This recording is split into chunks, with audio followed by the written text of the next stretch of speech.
bad. Move on.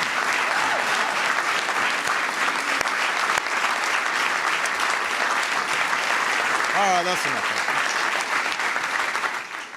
Don't want to embarrass the guy. Welcome to the White House, everybody. As I have already delivered my farewell address, I will try to be relatively brief. But I just want to get some folks together to pay tribute to somebody who's not only been by my side for the duration of this amazing journey, but somebody who has devoted his entire professional life to service to this country. The best Vice President America's ever had, Mr. Joe Biden.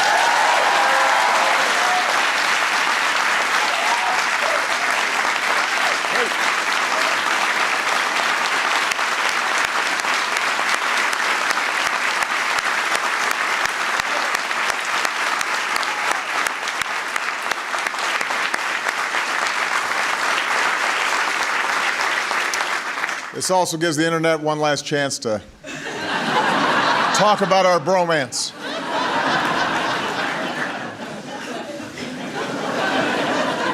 This has been quite a ride. It was 8.5 years ago that I chose Joe to be my vice president. There has not been a single moment since that time that I've doubted the wisdom of that decision. He was the best possible choice, not just for me, but for the American people. This is an extraordinary man with an extraordinary career in public service. This is somebody the people of Delaware sent to the Senate as quickly as they possibly could. Elected at age 29. For more than a dozen years apiece, he served as chair or ranking member of the Judiciary and Foreign Relations Committees. Domestically, he championed landmark legislation to make our communities safer, to protect our women from violence. Internationally, his wisdom and capacity to build relationships has shaped our nation's response to the fall of the Berlin Wall and the Iron Curtain, to counter terrorism, Iraq, Afghanistan. And for the past 8 years, he could not have been a more devoted or effective partner in the progress that we've made. He fought to make college more affordable and revitalize American manufacturing as the head of our middle-class task force. He suited up for our cancer moonshot, giving hope to millions of Americans touched by this disease. He led our efforts to combat gun violence, and he rooted out any possible misappropriations that might have occurred, and as a consequence, the Recovery Act worked as well as just about any large-scale stimulus project has ever worked in this country. He visited college after college and made friends with Lady Gaga for our It's On Us campaign against campus sexual assault. And when the Pope visited, Joe was even kind enough to let me talk to the holiness as well.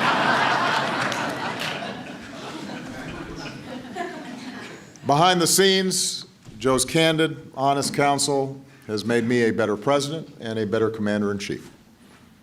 From the Situation Room to our weekly lunches to our huddles after everybody else is cleared out of the room, he's been unafraid to give it to me straight, even if we disagree. In fact, especially when we disagree. And all of this makes him, I believe, the finest vice president we have ever seen.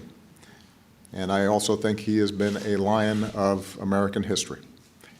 The best part is he's nowhere close to finish. In the years ahead, as a citizen, he will continue to build on that legacy internationally and domestically. He's got a voice of vision and reason and optimism and love for people, and we're going to need that spirit and that vision as we continue to try to make our world safer and to make sure that everybody's got a fair shot in this country. So, all told, that's a pretty remarkable legacy, an amazing career in public service. It is, as Joe once said, a big deal.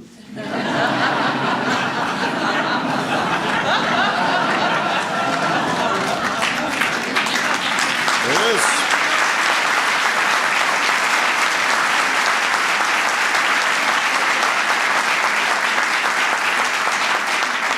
But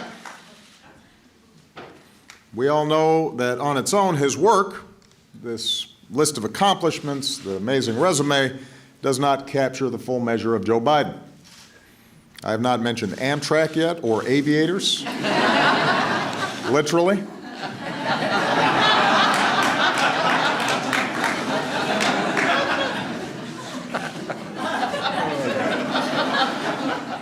Folks don't just feel like they know Joe, the politician, they feel like they know the person. What makes him laugh, what he believes, what he cares about, where he came from.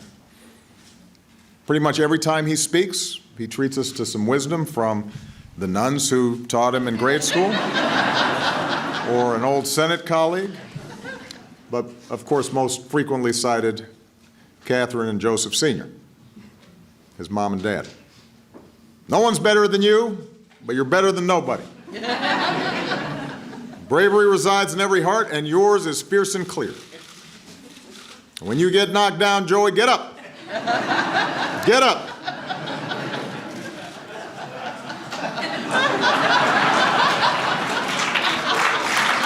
Get up.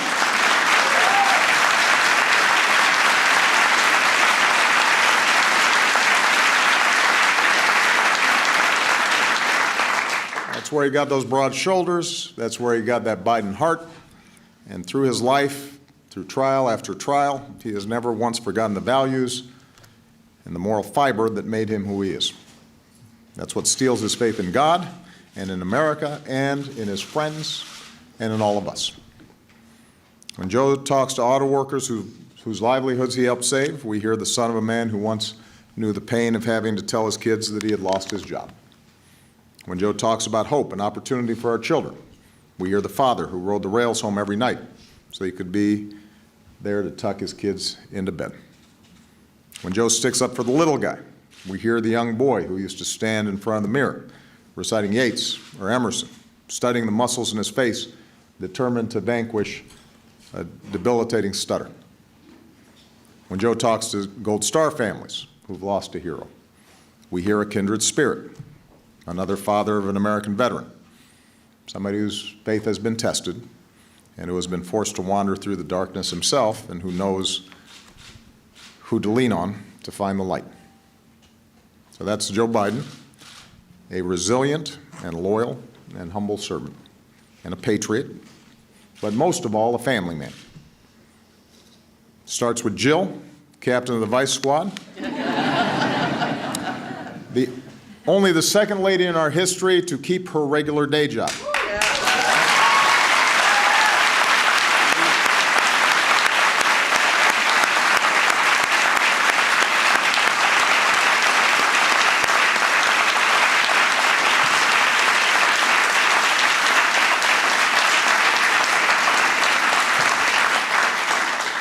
Jill says teaching isn't what she does, it's who she is.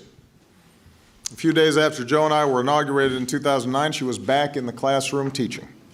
That's why when our administration worked to strengthen community colleges, we looked to Jill to lead the way. She's also traveled the world to boost education and empowerment for women. And as a Blue Star mom, her work with Michelle to honor our military families will go down in history as one of the most lasting and powerful efforts of this administration. Of course, like Joe, Jill's work is only part of the story. She just seems to walk this earth so lightly, spreads her joy so freely. And she reminds us that although we're in a serious business, we don't have to take ourselves too seriously. She's quick with a laugh or a practical joke, disguising herself as a server at a party she once hosted to liven the mood. She once hid in the overhead compartment of Air Force Two to scare the senior staff. Because why not? She seems to have a sixth sense of when to send a note of encouragement to a friend or a staffer, a simple thank you, or a box of macaroons. She is one of the best, most genuine people that I've met, not just in politics, but my entire life. She is grounded and caring and generous and funny, and that's why Joe is proud to introduce himself as Jill Biden's husband. And to see them together is to see what real love looks like, through thick and thin, good times and bad. It's an all-American love story. And Jill once surprised Joe by painting hearts on his office windows for Valentine's Day. And then there are these Biden kids and grandkids. They're everywhere. They're all good looking. Hunter and Ashley, who lived out that family creed of raising good families and looking out for the least of our brothers and sisters.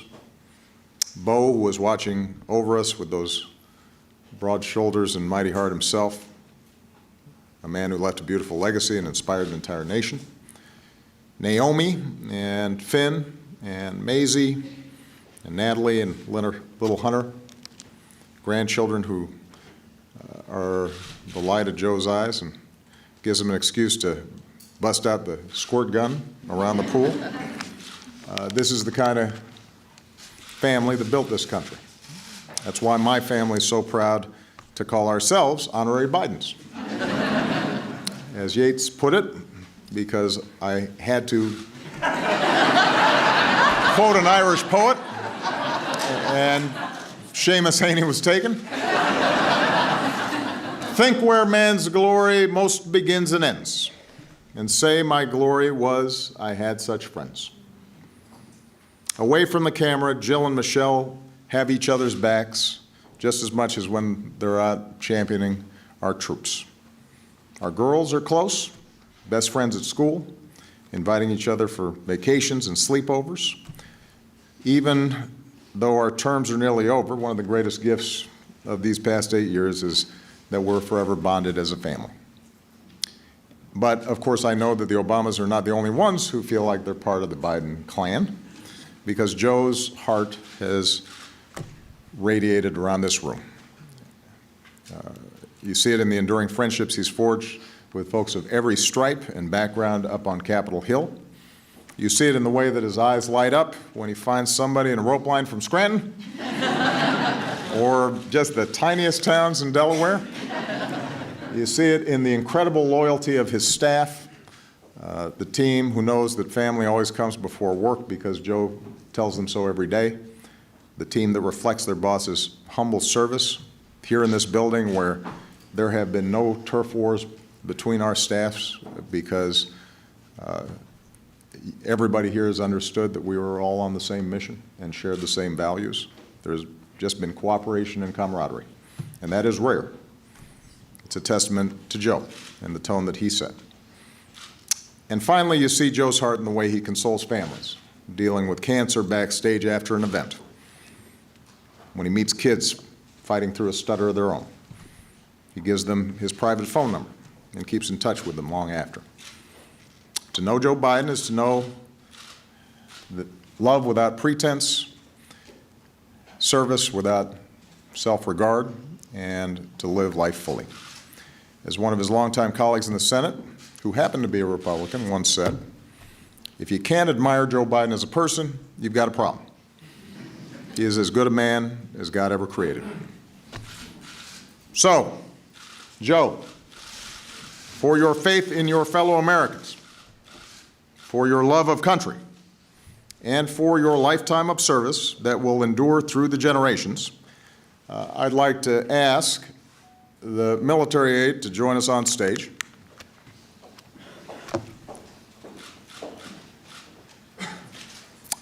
For the final time as president, I am pleased to award our nation's highest civilian honor, the Presidential Medal of Freedom.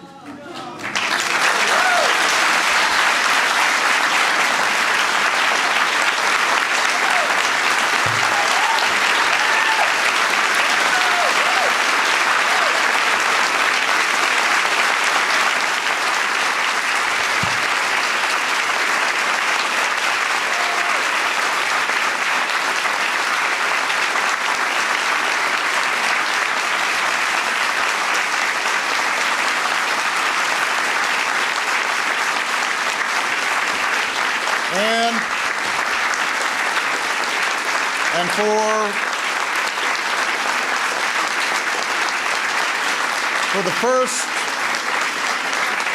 for the first and only time in my presidency, I will bestow this medal with an additional level of veneration, an honor my three most recent successors reserved for only three others: Pope John Paul II, President Ronald Reagan, and General Colin Powell. Ladies and gentlemen, I am proud to award the Presidential Medal of Freedom with distinction to my brother, Joseph Robinette Biden, Jr. Will the aide please read the citation? Vice President Joseph R. Biden, Jr. In a career of public service spanning nearly half a century, Vice President Joseph R. Biden, Jr. has left his mark on almost every part of our nation, fighting for a stronger middle class, a fairer judicial system, and a smarter foreign policy, providing unyielding support for our troops, combating crime and violence against women, leading our quest to cure cancer, and safeguarding the landmark American Recovery and Reinvestment Act from corruption. With his charm, candor, unabashed optimism, and deep and abiding patriotism, Joe Biden has garnered the respect and esteem of colleagues of both parties, and the friendship of people across the nation and around the world, while summoning the strength, faith, and grace to overcome great personal tragedy. This son of Scranton, Claymont, and Wilmington has become one of the most consequential vice presidents in American history, an accolade that nonetheless rests firmly behind his legacy as husband, father, and grandfather.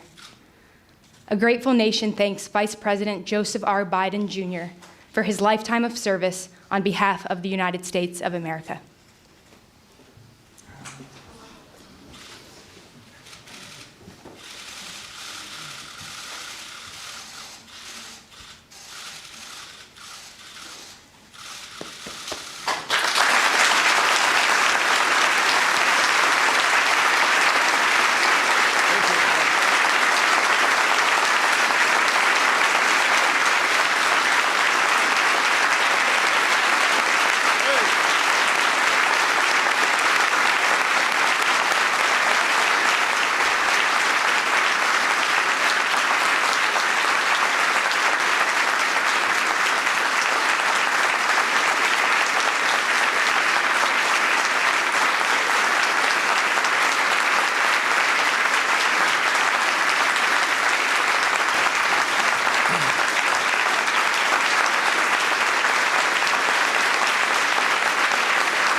President.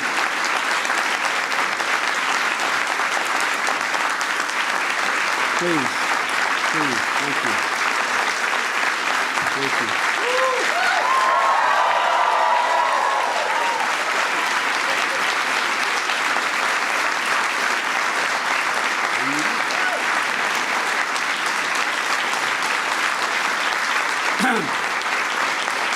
Please.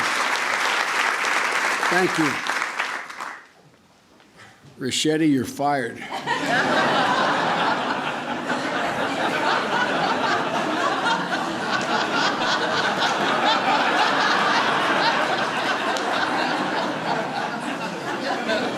the press, Ricchetti's my chief of staff. I had no inkling. I thought we were coming over, Michelle, for you, Jill, and Brock and I, a couple of senior staff, to toast one another and say what an incredible journey it's been. Mr. President, you got right the part about my leaning on Jill. But I've also leaned on you and a lot of people in this room. I look around the room and I see great friends like Ted Kaufman, who's been so much wisdom. Guys like Mel Monzak. I mean, I look around here and I'm startled. I keep seeing people I don't expect. Madam President, how are you? Mr. President, look at my new boss over there. But you know, I get a lot of credit I don't deserve, to state the obvious. Because I've always had somebody to lean on. From back that time in 1972, when the accident happened, I leaned on, and I mean this in a literal sense, Chris knows this, Dodd knows this, and Mel knows this, and Ted knows this. I leaned on my sons, Bo and Hunter. And I continue to lean on Hunter, who continues to, in a bizarre kind of way, raise me. I mean, I've leaned on them. You know, Mr. President, you observed early on that when either one of my boys would walk in the room, they'd walk up and say, "Dad, what can I get you? Dad, what do you need?" And then Jill came along, and she saved our life. No man deserves one great love, let alone two. But everybody knows here I am Jill's husband. Everybody knows that I love her more than she loves me, with good reason.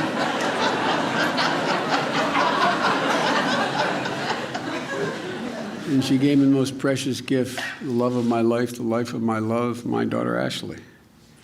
And I've continued to lean on the family.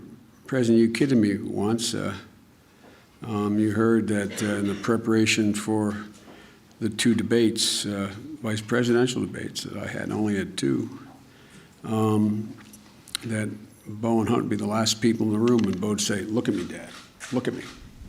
Remember home base, remember." So, and the Secret Service can tell you, Mr. President, that Bo and Hunt and Ashley continue to have to corral me.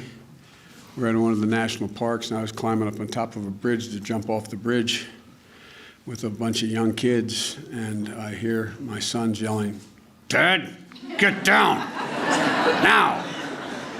And I just started laughing so hard I couldn't stop, and I said, "I was just going to do a flip off, full gainer off here." He said, "Dad, the Secret Service doesn't want you up there, Dad. Look at me, Dad."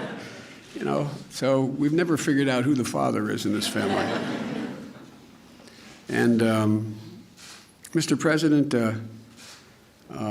you know that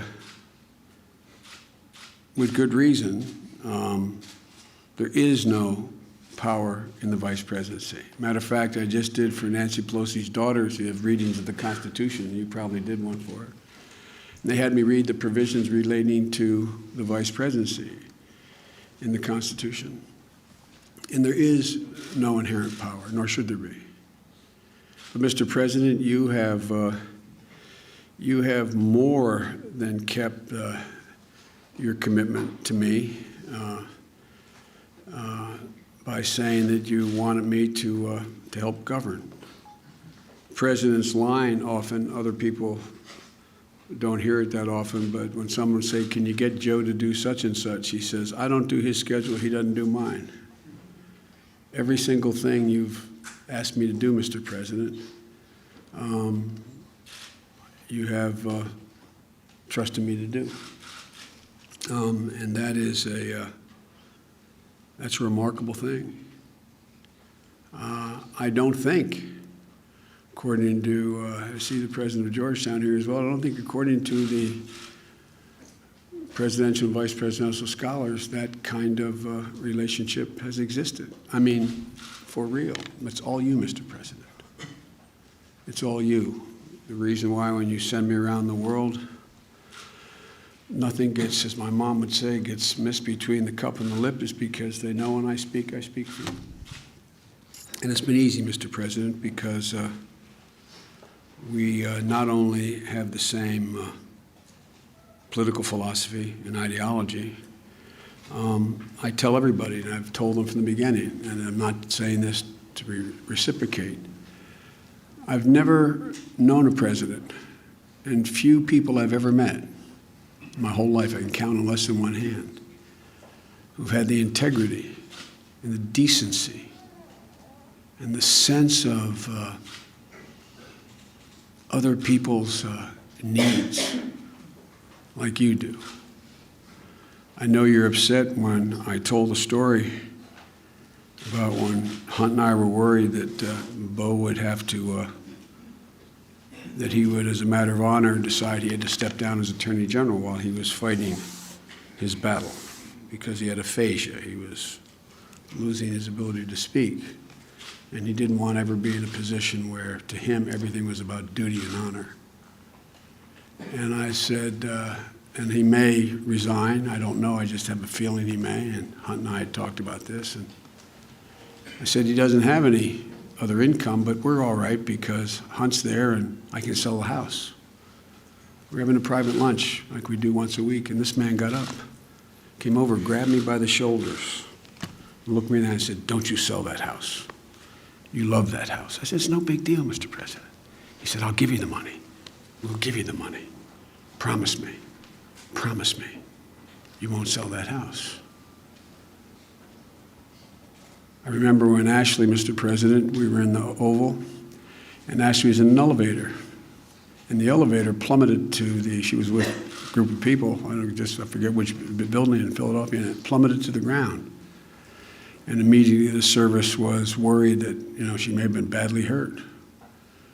And I got up to take the call, and you didn't let up until you made sure your service followed through and made sure everything was all right.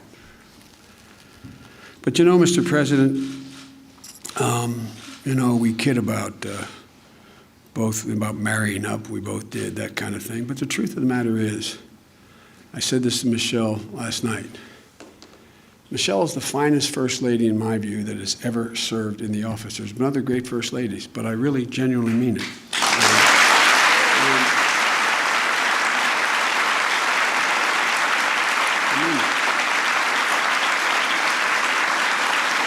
I kid.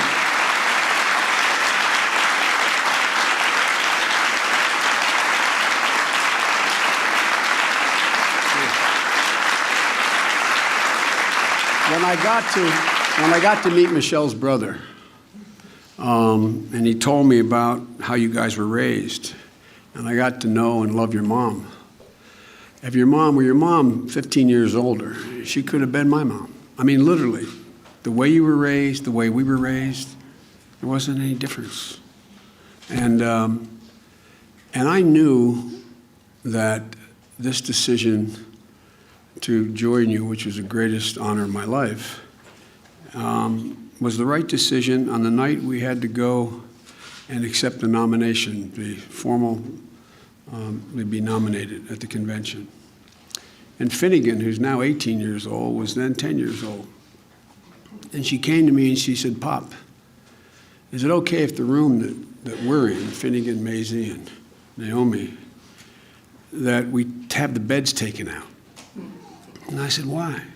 He said, maybe the Obama girls and your brother's children, maybe they would come down and all sleep together in sleeping bags. And I give you my word as a Biden.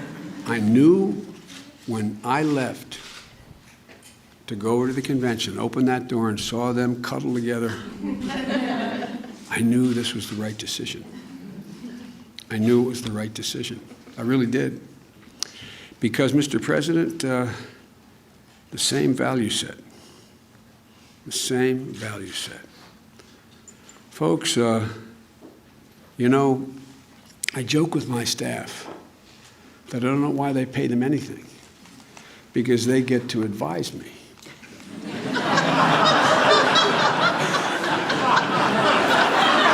Let me explain what I mean by that.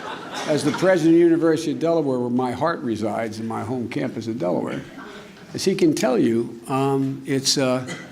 I get to give you advice. I get to be the last guy in the room and give you advice on the most difficult decisions anyone has to make in the whole world. But I get to walk out, and you make it all by yourself. All by yourself. Harry Truman was right about the buck stopping at the desk. And I've never once doubted on these life and death decisions. I never once doubted that your judgment was flawed. Not once. Not once. We've disagreed and we've argued and we've raised our voices to one another, which we made a deal we'd be completely open like brothers with one another. But, Mr. President, I've watched you under intense fire. I will venture to say that no president in history has had as many novel crises land on his desk in all of history. The Civil War was worse, the World War II was worse, World War I. But, Mr. President, almost every one of the crises you faced was a case of first instance. Case of first instance. And I watched that prodigious mind and that heart as big as your head. I've watched you. I've watched how you've acted. When you see a woman or man under intense pressure, you get a measure, and you know that, Michelle, and your daughters know it as well. This is a remarkable man. And I just hope that the asterisk in history that is attached to my name when they talk about this presidency is that I can say I was part of the journey of a remarkable man who did remarkable things for this country.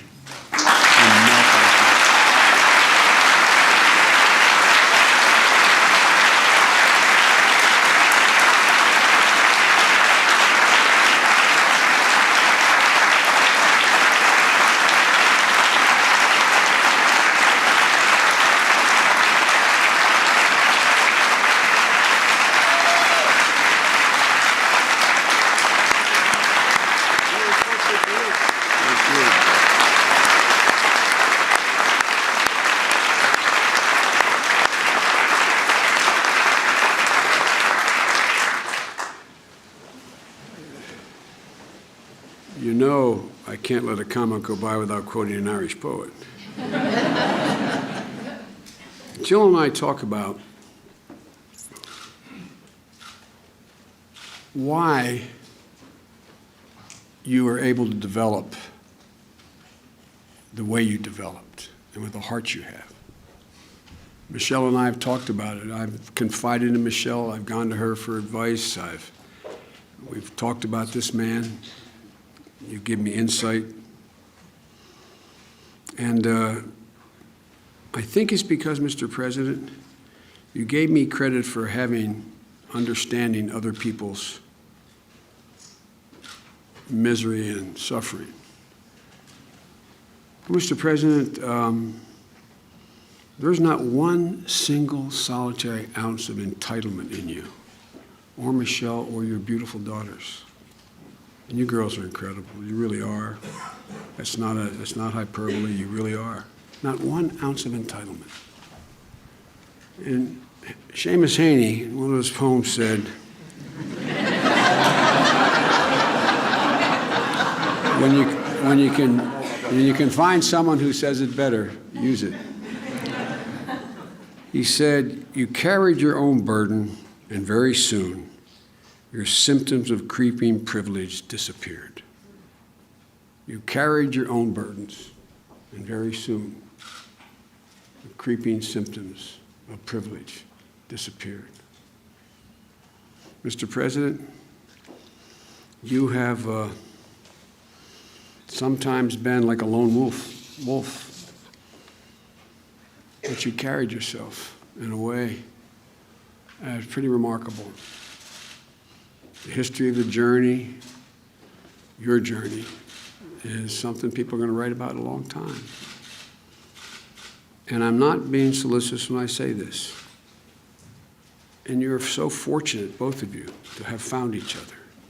Because all that grounding, all that you had, made this guy totally whole. And it's pretty amazing. Mr. President, this honor is not only well beyond what I deserve, but it's a reflection of the extent and generosity of your spirit I don't deserve this, but I know it came from the president's heart. There's a Talmudic saying that says, what comes from the heart enters the heart. Mr. President, you have creeped into our heart, you and your whole family, including Mom, and you occupy it. It's an amazing thing that happened. I knew how smart you were. I knew how honorable you were. I knew how decent you were from the couple years we worked in the Senate. And I knew what you were capable of.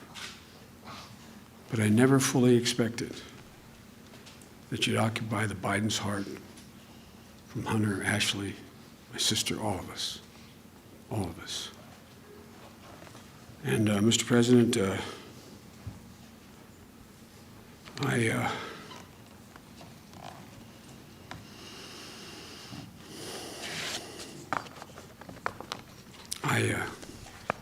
I'm indebted to you. I'm indebted to your friendship. I'm indebted to your family. And I'll tell you, I'll end on a humorous note. We're having lunches, and mostly, and it's whatever in either one of our minds. We talk about family an awful lot. And about 6 months in, the president looked at me and said, you know, Joe, you know what surprised me? How we've become such good friends. And I said, surprised you? But that is candid Obama. And it's real. And Mr. President, you know, as long as there's a breath in me, I'll be there for you. My whole family will be, and I know it is reciprocal. And I want to thank you all so very, very, very much. All of you for being here.